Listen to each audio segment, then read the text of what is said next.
L'aéroport Toulouse-Blagnac vous présente l'interview Objectif News de 18h.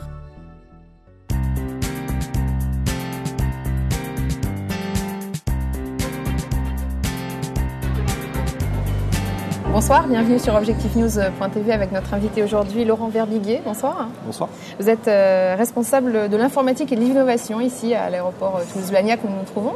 Tout à fait ça. Ravi de vous recevoir. Nous allons évoquer un nouveau dispositif que met en place l'aéroport cet été et que 50 passagers vont tester très bientôt. Il s'agit de services mobiles sans contact qui permettent un parcours plus fluide et l'accès à des services, disons, simplifiés grâce à ce dispositif. Quelle est la technologie et quel est le service précisément ? Alors la technologie que nous employons pour ce test est une technologie qui existe depuis fort longtemps, que l'on appelle aujourd'hui le NFC. Donc c'est une technologie sans contact de near field communication, donc échange de données sur des champs proches, donc d'échange entre matériels.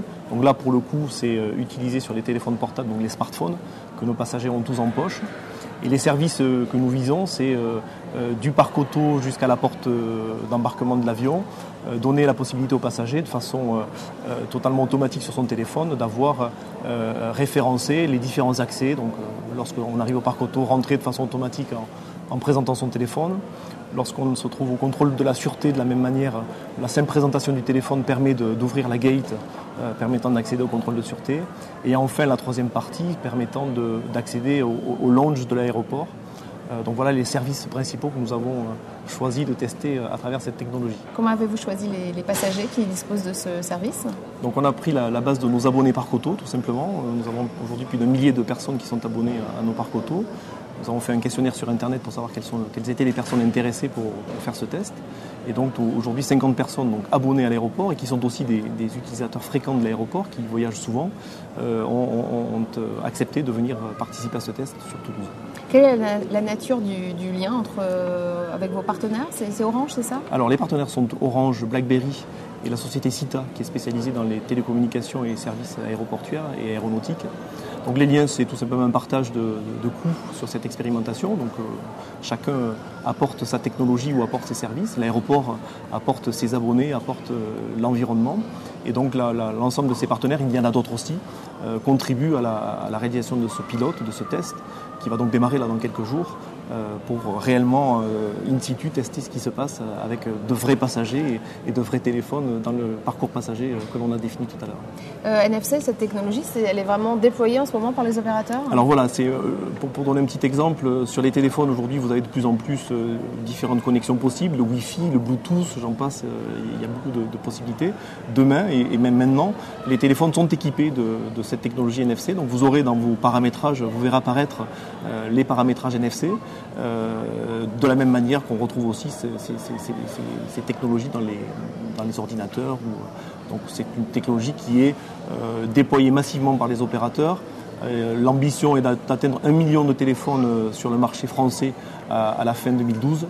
Donc il est important bien sûr que les opérateurs soient associés à ce genre de démarche. Et quelle est la différence par exemple avec des technologies actuelles qui permettent de rentrer par exemple au cinéma avec son téléphone, avec son smartphone ? La différence essentielle, c'est qu'aujourd'hui la technologie est essentiellement basée sur le code barre. Donc un opérateur, qu'il soit compagnie aérienne, qu'il soit opérateur de cinéma, vous envoie le code barre au format MMS ou SMS sur votre téléphone. Et donc la contrepartie, c'est qu'il faut allumer votre téléphone, il faut présenter votre code barre, il faut que votre code barre soit lu par un lecteur. Donc forcément en termes de facilitation, ça demande quelques manipulations. Demain, cette technologie permettra, le cas échéant, de pouvoir faire une lecture du téléphone éteint. Donc la puce intégrée dans le téléphone sait activer le passage, même le téléphone éteint. Donc c'est une différence essentielle. On peut dire que pour le passager, ce n'est plus à avoir à se préoccuper de se trouve où son identifiant de carte abonnée, de carte d'accès à bord, mais tout simplement en présentant son téléphone, sachant bien sûr son téléphone ait été activé au préalable, et bien le passage se fera. Un des services que vous proposez est particulièrement intéressant, c'est la possibilité de retrouver sa place de parking. Voilà, tout à fait. Le téléphone est aujourd'hui bien sûr équipé de beaucoup d'applications. Vous devez en tant qu'usager à vous connecter sur les différents stores. Et donc l'idée de cette expérimentation, c'est d'associer à la technologie NFC une application aéroport qui va être capable de mémoriser un certain nombre d'informations et de délivrer de l'information aux passagers. Donc l'exemple que vous vous donnez est, je pense, on l'espère en tout cas. Ça, je pense que ça risque de plaire. Va être intéressant pour les passagers. C'est une fois la voiture garée au parking de l'aéroport, le passager aura juste à présenter son téléphone devant ce qu'on appelle un tag NFC, donc pour identifier la zone où il se trouve, donc mémoriser dans le téléphone, dans son application, l'étage, la zone dans laquelle son véhicule se trouve, de telle sorte que l'application de l'aéroport aura gardé en mémoire cette zone, et lorsque le passager reviendra de son voyage, il n'aura plus qu'à réactiver son application et il se rappellera automatiquement, bien sûr, l'application se rappellera automatiquement du lieu où se trouve la voiture. Vous êtes-vous responsable informatique et innovation? Quels sont les sujets sur lesquels vous travaillez pour l'avenir? Alors plein d'autres sujets. Dans un aéroport, on a beaucoup de possibilités, beaucoup de technologies qui nous intéressent. Dans les grandes lignes, je peux en donner deux. Une technologie qui simule le GPS à l'intérieur des bâtiments, donc basée sur nos réseaux Wi-Fi. Nous en avons beaucoup sur un aéroport, qui vont permettre au téléphone, encore une fois, de se connecter aux différentes bornes, et de la même manière qu'un signal GPS permet par triangularisation de repérer où se trouve un véhicule. C'est la géolocalisation indoor. Voilà, on appelle ça la géolocalisation indoor. Donc là, sur ça aussi, nous avons démarré certains tests.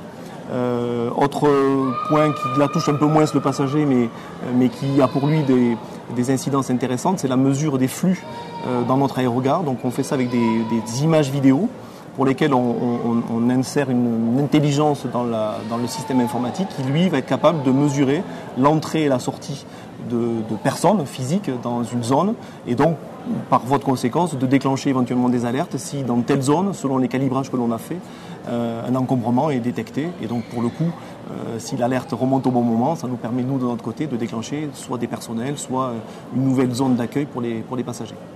Merci pour toutes ces infos sur les développements innovants. Et puis à bientôt sur le plateau l'objectifnews.tv. Merci Laurent Verguiguier. Merci, à bientôt.